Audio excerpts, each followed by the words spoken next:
them to the birds and bees. I want money. Welcome to Britain's very own Monaco. That's what I want. This is the London borough of Kensington and Chelsea, home to some of the richest people in the world. Or more likely, second, third or fourth home. Many of them, like in Monaco, pay very little tax. They mix with each other, but they don't engage much with the wider society around them. And here in Knightsbridge, property prices at £2,400 per square foot have finally caught up with Monaco's. The average price of a semi in Kensington and Chelsea is nearly £5 million. Property prices in the borough have risen by 120% since 2005, more than anywhere else in the country. When you combine it with neighbouring Westminster, last year's stamp duty take was bigger than Scotland, Wales, Northern Ireland, the North East, North West and Yorkshire and the Humber put together. There's been a massive influx of international buyers, and they're coming from all over the place now. I mean, the breadth of the different and range of different nationalities is greater than it's really ever been. Property prices are now so high in this part of London that it's become hollowed out. Only the very rich or the very poor who get council housing can afford to move in. And the only British residents in the private houses who aren't super rich are those who've lived here a long time. This is the new Beverly Hills. Who would have thunk? You know, it started off as, what were we, coach houses here? And now there's no eccentrics anymore. They got rid of those. And it's banker. You know, I can't even tell them apart. And they all have those wives with the hair that goes like this, and then a kind of motorcycle that they put their children in. Those skinny women. In Kensington and Chelsea, nearly a quarter of residents work in finance and insurance. That's around 5 times the national rate. And the average annual income in the borough, at £128,000, is the highest in the country. Here in Notting Hill, in the north of the borough, it used to be full of quite bohemian and artistic types. Now it's chock full of bankers and the shops that have sprung up to service them. You could spend £3 on a loaf of bread in here.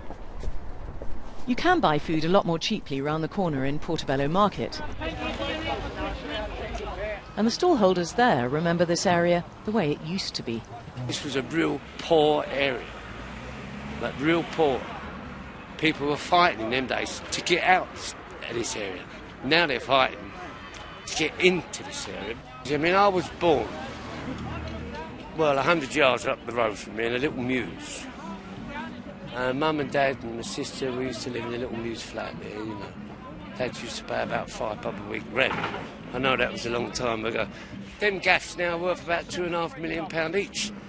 So that's says it all to me, I think, you know. And do any of the rich people shop here? They're guys that live out that mews there, they get all their fruit online. And they're in a fruit market. There's really no community now. Where there's a shortage of space and lots of demand, people have to build. In Monaco, they're building up in ever higher skyscrapers to the fury of many locals.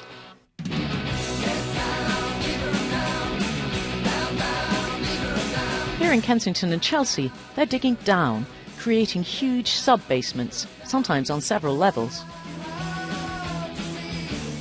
I've been given a sneak preview of this house in one of the swankiest squares in Knightsbridge, which is on the market for £11.5 million.